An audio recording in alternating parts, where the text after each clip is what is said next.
Today, globalized markets allow hostile foreign powers to despoil America and other countries of their manufacturing capacity.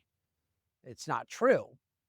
There are globalized markets that are in competition with American manufacturers, and there are hostile foreign powers that there's all sorts of various issues we could look at. But American manufacturing capacity is really not the issue, as we've proven time and time again. Weakening them, and I believe that is a reference to weakening America and these other countries economically, dividing them internally.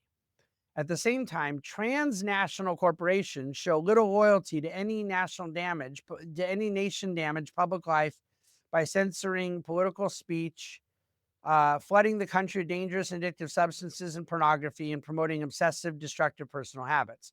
So, again, I think there's a real mixture here at category, but to the extent they're just throwing a lot of things at the wall, I don't mind just taking the bait and saying, yeah, I'm against companies that don't have loyalty to the country and that are flooding the zone with pornography. I'm against that stuff too.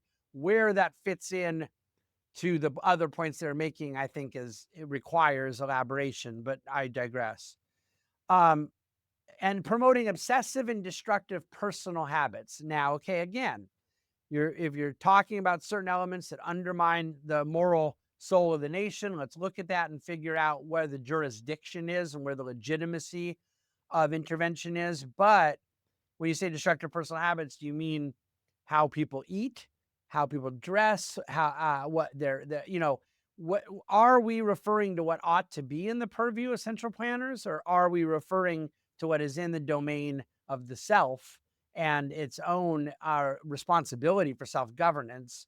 This is not entirely clear.